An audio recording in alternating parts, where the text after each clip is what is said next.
Les élections législatives en France, le premier tour, ont créé un choc non seulement dans le pays, mais également à l'extérieur. On ne peut pas être certain que Jordan Bardella puisse avoir une majorité absolue et former un gouvernement, mais très concrètement, on ne peut pas exclure cette possibilité. Dans ce cas-là, les pays étrangers vont regarder parce que la France est quand même un pays qui compte sur la scène internationale, peut-être moins que dans d'autres époques de l'histoire, mais non, elle a toujours une influence assez grande sur de nombreux dossiers, beaucoup de partenariats.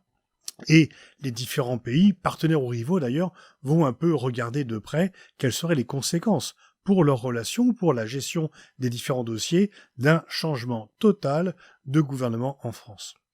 Première question déjà qui se pose, c'est va-t-on assister à des démissions en cascade d'ambassadeurs ou de diplomates ? De nombreux diplomates ont dit qu'il n'était pas question pour eux de travailler avec leur Assemblée nationale. Il faudra voir si tous tiennent parole, si de là devait se confirmer, ou s'il n'y aura que quelques départs volontaires qui ne vont pas complètement contrarier la machine gouvernementale. Mais la façon dont certains dirigeants du Rassemblement national, dont Jordan Bardella d'ailleurs, ont dit que des postes sensibles ne pouvaient pas être confiés à des binationaux, a créé un trouble. Il faudra voir comment cette question sera gérée. Bien sûr, première réaction en Europe. Pour l'instant, les capitales européennes ne veulent pas se signaler, prendre parti.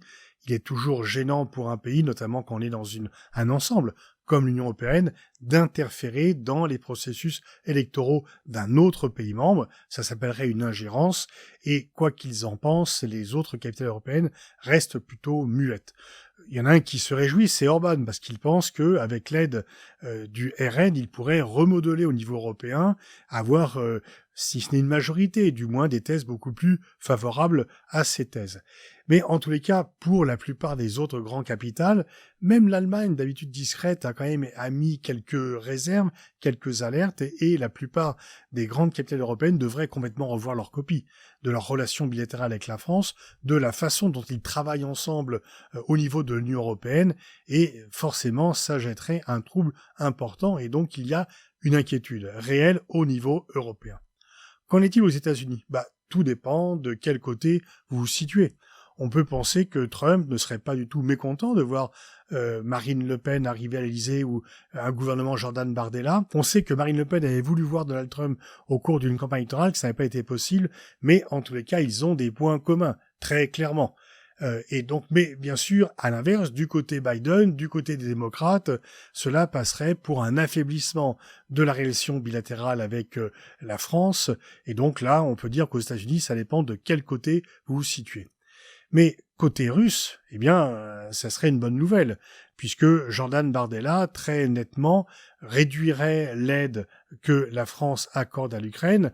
La France serait moins militante pour aider l'Ukraine, et les avions de combat ne seraient pas livrés.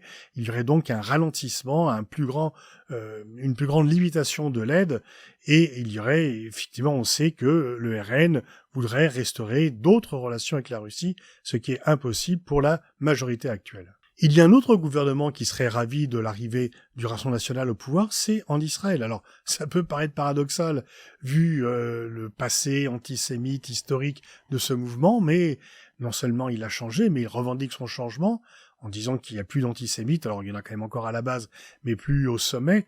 Mais surtout, c'est que le RN est profondément pro-israélien. À la fois parce que l'islam est vu comme une menace, qu'Israël combat, c'est aussi un changement déjà du temps de Jean-Marie Le Pen, qui avait fait des saillies antisémites, il y avait quand même un soutien à Israël dans sa guerre contre les Arabes, et donc on peut penser, et bien sûr, pour le RN, ceux qui critiquent les crimes de guerre commis par l'armée israélienne à Gaza, le font par électoralisme, pour avoir le vote musulman, et donc là, il y aurait vraiment...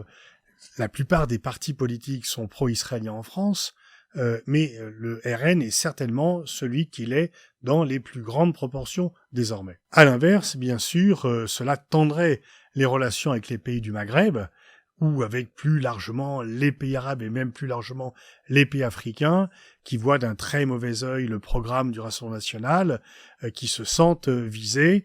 Alors c'est vrai qu'avec ces pays, les relations ne sont déjà plus aussi bonnes qu'elles étaient historiquement, mais ça serait une dégradation supplémentaire, une perte importante du prestige et certainement des campagnes anti-françaises dans tous ces pays qui se développeraient, et donc on aurait une très grande distance avec ces pays dans lesquels on a des positions historiques. En Amérique latine, je dirais que c'est un peu comme aux États-Unis. Lula n'apprécierait pas du tout d'avoir comme compagnon de jeu Jordan Bardella, mais le président argentin Milei serait certainement ravi. Alors à nous de voir quel est le meilleur partenaire. Est-ce que peut apporter l'un et l'autre, mais Lula, objectivement, a plus de poids en Amérique latine, il a plus d'alliés, sans parler de la nouvelle présidente mexicaine qui vient d'être élue, qui n'est pas encore en position, mais qui est certainement très peu favorable aux options du Rassemblement national.